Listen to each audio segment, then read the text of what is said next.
Hi everybody, it's Anna. I have not made a video in a really long time and I'm sorry about that. But I was kind of holding off for a good reason.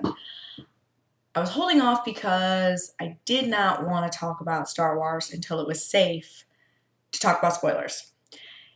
I think it's safe at this point. It's been a month. So if you haven't seen it yet, I have no clue what you're waiting for. So I've seen Star Wars 3 times now, which I know is a very small number compared to some folks out there who have seen it thousands of times. But I've seen it 3 times. The first time being at the preview night, which I went full costume. I got my Rey costume on again here.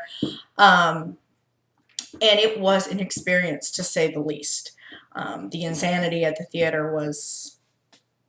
I can't describe it. I just can't. Waiting 4 hours in line just to get the right seats. Not seats, the right seats. It was all worth it. It was totally worth it. I know there's been a lot of criticism for Star Wars. People are saying it's too much like the original. Not sure why that's a complaint. I think that fans going into this, true Star Wars fans, us junkies, so to speak, as I call us, wanted that. We wanted to return to that same feel, that same old feel. The problem I think a lot of people have with the prequels is that they went in a totally different direction. They felt so much different than the original trilogy, and it lost a lot of the magic when that happens. I also think George Lucas was having way too much fun with new technology, and it just went overkill. But that being said, walking into The Force Awakens, I was hoping that JJ would take it back to its roots, to that more raw feel, where, yeah, there's special effects, but it's not so overdone that everything is CGI'd. You know, there's real things for people to interact with. I think the addition of the new characters interacting with the older characters was incredible. Rey has become my favorite character by far. I really like her, and I like the secret behind her. I think that not telling us, not explaining everything about her up front was genius, because it has sparked more conversations and more debates than you can ever imagine. I mean, you've seen it. You've been on the internet. Just among my own friend group, it has resulted in hours and hours and hours of debate of who is Rey? Who is she related to? Why was Obi-Wan talking to her in that vision? Why does she get the Skywalker lightsaber? Da da da da da da. So that was genius. Not to mention giving us such a strong female character. We didn't get that as much in the Star Wars prequels. Yeah, we got Padme and she was all right, but she was not the same strength that Princess Leia was in the original trilogy. And getting her back and her being in such a leadership role where she's calling all the shots was also, I mean, brilliant. I mean, I knew, yeah, that's where it was going to go. We knew that. But at the same time, for Leia to be in that position, to have matured into a phenomenal leader, was great. And having, you know, a new pilot, it's not just a Jedi, it's somebody else. And the Jedi kind of not being the forefront of this, it's the search for the Jedi, was awesome. You know, getting to meet Poe Dameron. I love Oscar Isaac. He's incredible. I love that character. I think he's a great addition to the group. And Finn. I mean, you know, a lot of people are like, oh, there's a black stormtrooper. Well, he's not actually technically, I guess you could say, a stormtrooper, as in the Clone Wars type stormtrooper. It's the whole First Order. So it's going to be different. And I like that. I like that this is more of a, you know, back to the good versus evil, but at the same time, we're getting a different feel from it. Still the dark side, still the bad stuff, but not the same. And I think that's what Star Wars fans wanted. At least that's what I wanted. It's what me and my friend group wanted. When we went in to see it, it was myself and 4 other friends of mine. And I got stuck on the end, sort of, which is probably not a bad thing because I was all over the place the whole film.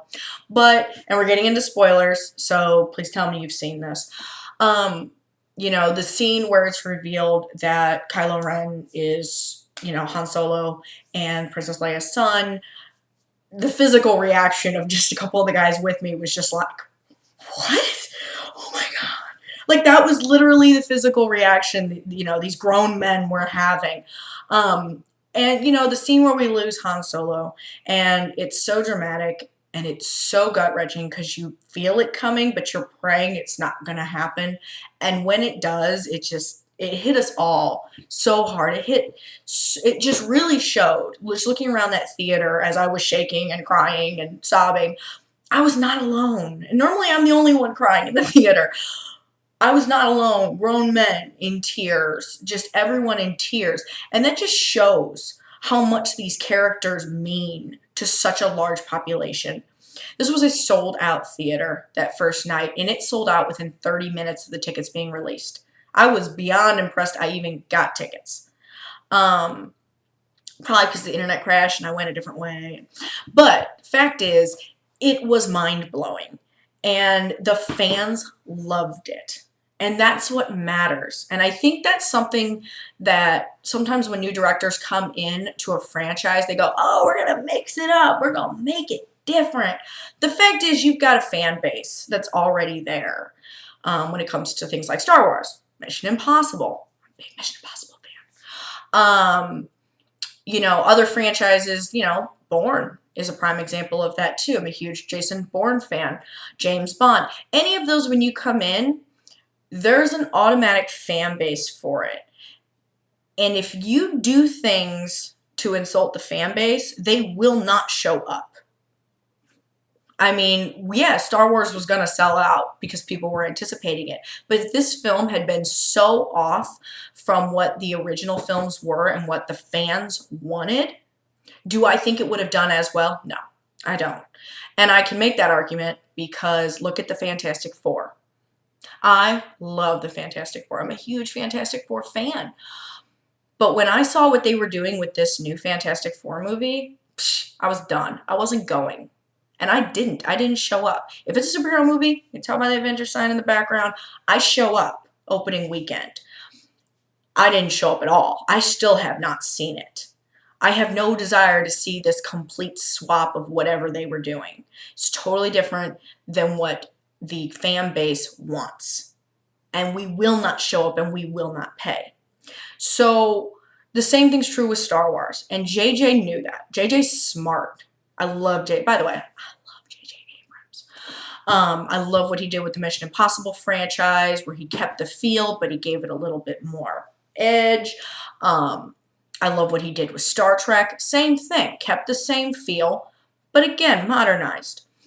With Star Wars, I think he really stuck with the roots. He gave us a quirky robot. BB-8 is adorable and was genius. I mean, he's just like R2, but he's not. He's different.